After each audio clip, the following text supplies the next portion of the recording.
हम लोगों का खेती बाड़ी है। इससे मैं लिंक इसलिए कर पाऊंगा क्योंकि बचपन से मैं भी, जो हमारा बैकग्राउंड है, जो पिताजी हैं वो भी हमारे कृषक ही हैं, तो जब यहाँ पर मुझे बुलाया गया तो मुझे काफ़ी अच्छा भी लगा कि हम लोगों को आपसे लोगों से इंटरेक्ट करने का मौका मिलेगा और यहाँ पर भी देखा जाएगा कि कैसे कैसे खेती होती है। मैं उत्तर प्रदेश से रहने वाला हूँ, वहाँ पे कैसी खेती होती है और यहाँ पे कैसे खेती होती है। पर एक चीज जो हमारे वक्ता ने बताई वो काफी अच्छी चीज बताई आप लोगों के लिए कि सभी लोग अभी खेती कर रहे हैं। पिछली बार जैसा सीजन में एक साथ हम लोगों की उपज ज्यादा हो गई और उनके हम लोगों को मार्केट में औने पौने दामों पे हम लोगों को उसको बेचना पड़ा। मार्केट हम लोगों की अभी क्या है, धनबाद मार्केट है। बाजार क्या है, धनबाद है। हम लोग अगर उपज कर रहे हैं तो हमारा कंजम्पशन अपने खुद के यूज के लिए तो करते ही करते हैं, लेकिन उससे हम लोगों को आमदनी भी होनी चाहिए।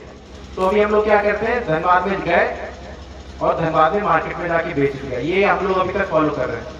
लेकिन दूसरा ऑप्शन हम लोगों के पास जो हम अभी एक्सप्लोर करेंगे, जिला प्रशासन भी एक्सप्लोर करेगा, आप लोग भी एक्सप्लोर करेंगे। दूसरा सबसे है हमारा मार्केट बड़ा कोलकाता। यहाँ से कितना टाइम लगता है वो कोलकाता पहुंचने में? 5 घंटा। अगर आपकी उपज ज्यादा हो गई सपोज, तो अभी तो छोटे छोटे पिकअप में आपका धनबाद मार्केट में सामान आता है, उपज आती है। अगर आप सभी लोग एक अपना समूह बना लें, जिसे बोलते हैं एफपीओ, फार्मर प्रोड्यूसर ऑर्गेनाइजेशन, जो यहाँ पर फंक्शनल भी होगा। अगर आप लोग अपना एक समूह बना लें और अपना सामान जो भी आपकी उपज हुई है उसको इकट्ठा कर लें और बड़े बड़े ट्रक में अगर आप कोलकाता भेजेंगे तो आपकी मार्केट और अच्छी हो जाएगी। जो आपको यहाँ पर रेट मिल रहा है कोलकाता में रेट आपको ज्यादा मिलेंगे। उससे 2 चीजें होंगी, एक तो आपका ऑर्गेनाइजेशन बन गया, आप लोगों के पास कोई भी अगर आपदा आती है तो उससे निपटने का आप लोगों के पास ज्यादा मजबूती मिलेगी। अगर अकेले किसी फार्मर का खेत नुकसान हो गया, लेकिन भाई अगर समूह में रह के काम करेगा तो अगर कोई नुकसान होगा तो समूह के सारे लोग उसको झेल लेंगे। दूसरा आता है जो ट्रक है। अगर आप ही में से कोई एक आदमी ट्रक खरीद के यहाँ से उपज ले जाके कोलकाता बेचने लग जाए तो दूसरा उसका स्रोत हो जाएगा आमदनी का। अभी तक स्रोत क्या था, सिर्फ उपज कर रहे थे। दूसरा स्रोत हम लोग का क्या आ गया, ट्रांसपोर्ट करने में, कि हाईवा बनाया, उसने सारा सामान यहाँ से ले जा रहा है और वो मार्केट में जाके कोलकाता में बेच रहा है। तीसरा जो सबसे इंपॉर्टेंट है, जिसपे सरकार का फोकस भी रहता होता है, कोल्ड स्टोरेज, कि आपकी उपज हुई और पता लगा कोलकाता में गए, वहां भी आपको रेट अच्छे नहीं मिले।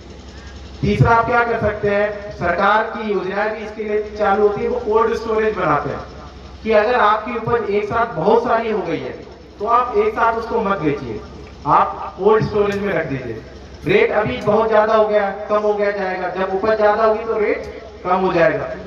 जब रेट धीरे धीरे बढ़ेगा, मार्केट में उस चीज की फिर से डिमांड बढ़ेगी, मांग बढ़ेगी, तो उसका रेट भी बढ़ेगा और कोल्ड स्टोरेज से फिर निकाल के हम उसको मार्केट में ले आएंगे। तो अगर आप देखो तो एक एग्रीकल्चर है कि एक ही काम में आप लोग लगे हुए हैं कि हम लोग सब्जी उगा रहे हैं, लेकिन अगर हम उसका दायरा बढ़ा दें, उसकी उपज बढ़ा दें, तो हमारे पास भिन्न भिन्न तरह की अवसर हो जाएंगे जिनसे हम लोग को आमदनी हो सकती है।